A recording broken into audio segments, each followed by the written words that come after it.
থেকে সরিয়ে দেওয়ার প্রথম লক্ষণ হলো কথা না বলা।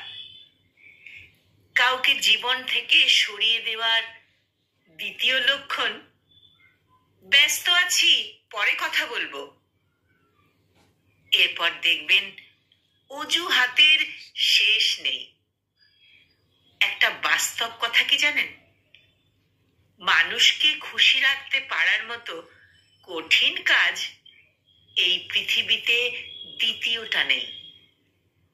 সামান্য একটু স্বার্থে আঘাত লাগলেই মানুষ পূর্বের সব উপকারের যত কথা আছে সব ভুলে যায়। খারাপ ব্যক্তির সঙ্গে শত্রুতা বা বন্ধুত্ব কোনোটাই করা উচিত নয়। কারণ কয়লা গরম হলে হাত পুড়িয়ে দেয়, আর শীতল হলে হাতে কালি লাগিয়ে দেয়। জীবনে খুব বেশি মানুষের দরকার নেই তো কি হবে? স্বার্থ ছাড়া যে ভালোবাসবে, প্রয়োজন ছাড়া যে খোঁজ নেবে, জীবনে এমন মানুষ থাকাটাই যথেষ্ট। প্রতিশোধ নেবার কোনো প্রয়োজন নেই।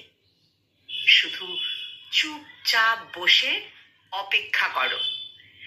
যারা তোমাকে আঘাত করেছে তারা নিজেরাই শাস্তি পাবে।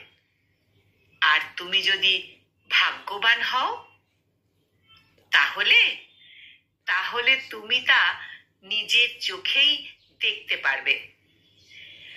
নয়তো যদি সম্পর্ক গভীর হয় তাহলে নত হও, কিন্তু প্রতিবার যদি তোমাকেই নত হতে হয় তাহলে থেমে যাও। কারণ ভালোবাসার স্থান বুকে, পায়ে নয়। অতিরিক্ত খুশি থাকার কথা আর অতিরিক্ত কষ্টে থাকার কথা কখনো কাউকে বলো না। কারণ খুশিতে মানুষ নজর লাগায়, আর কষ্টে মানুষ লবণ লাগায়। কাউকে দুঃখ দিয়ে বাঁচার চাইতে নিজের দুঃখ নিয়ে বাঁচার অনেক ভালো। কারণ নিজের কষ্টের জন্য কারোর কাছে জবাবদিহি তো করতে হয় না। কিন্তু অন্যকে কষ্ট দিলে জীবন ভর তার অভিশাপ মাথায় নিয়ে চলতে হয়। অতঃপর চুপচাপ হতে শিখলাম, একা থাকা শিখলাম। কেউ গুরুত্ব না দিলে গুরুত্ব পাওয়ার আশা বাদ দিলাম। কেউ পাশে থাকবে কি থাকবে না সেই আশাও বাদ দিলাম। কারো কথায় মন খারাপ করা বাদ দিলাম।